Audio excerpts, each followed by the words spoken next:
Darien, Illinois. Today, a thriving community in southwest DuPage County, with 9,000 homes and 24,000 residents whose average age is 40. The median family income is $75,000, and the average home value, $215,000. It's a community where great schools, convenient shopping, many parks, and proximity to expressways make it a nice place to live. But it wasn't always that way.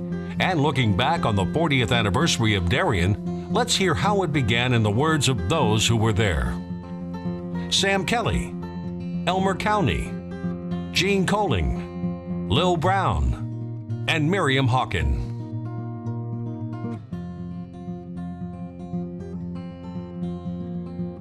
When I first saw this area in 1947, it was nothing but farmlands. My husband bought our lot for $1,000. His relatives all thought he was nuts for buying his property out here because they called it the boonies. This was an unincorporated area and with no planned developments, and we had gravel roads, deep ditches, and it was a country atmosphere. If we saw 10 cars a day on Plainfield Road, it was a traffic jam.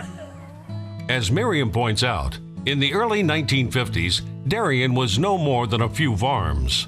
But as the decade progressed, so did the sleepy farming community. I think the community really started developing to some great extent probably in the mid-50s. And it became apparent that we were going to have another school. There were no stores when we came out here. We had to go to Westmont to get milk. As the housing boom of the 1960s developed, residents were trying to shape the area for the future. Somebody asked me, we just had a meeting here last week. We're having another one. You want to come to the meeting? Well, next thing I knew, I was president of the civic organization. So I figured, well, I got to meet somebody here. I met Sam. Then one meeting about, I don't know when Gene moved here in 57 or 8, he was in the meeting and he opened up his mouth and I said, well, how about sitting on the board? And so that's how the three of us got together. By 1969, the idea to incorporate gained solid ground, but it was not the first attempt. We had many attempts before that in Marion Hills, and even there was an attempt or two in Brookhaven to become a village. When the question about incorporation came up, I was very interested in it because I did not particularly want to be a part of Westmont. I was more than happy to be a separate entity.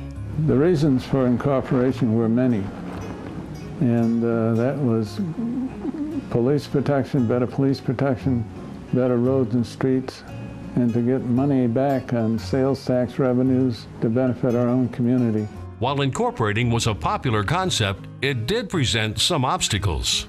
If you wanted to be a village, you had to get the permission of any village within 1.5 miles of your boundaries, which we were sure we were not going to get. But if we had a population of over 7,500, we could incorporate as a city, which we did.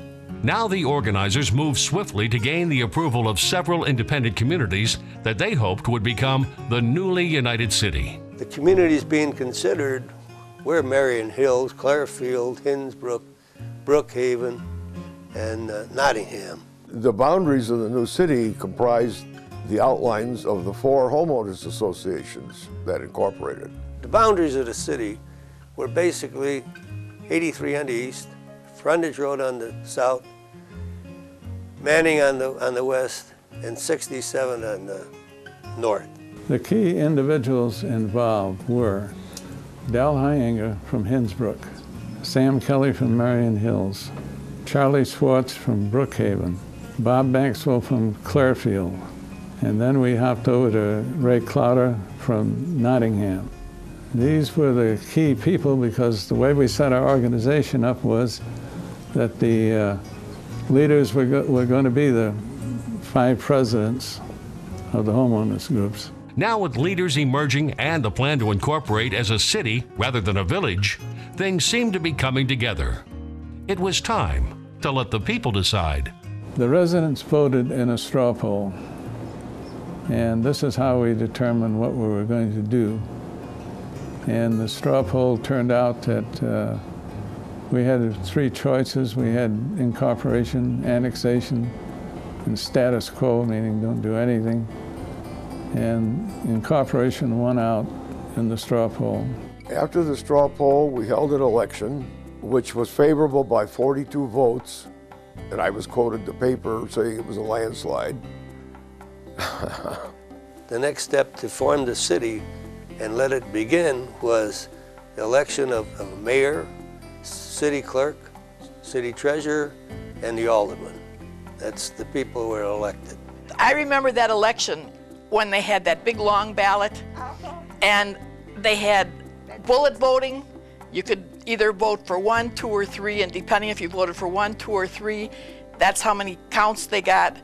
And my ballot box was full already by noon, and the silly county told me, just take a yardstick and push them in. So we took the yardstick and pushed them in, and when it got time to open the ballots at the end of the night, it took us hours to open them without tearing them. Now that this new community has its leaders, they had to choose a name. That was not an easy task, but in the end, it came down to one man's idea. The name of Darien came about in that we, the members of the committee, submitted names, and we submitted quite a few of them, and then we voted on them. I happened to be the one that threw the name Darien into the hat, and we voted on it, and that's how it came about.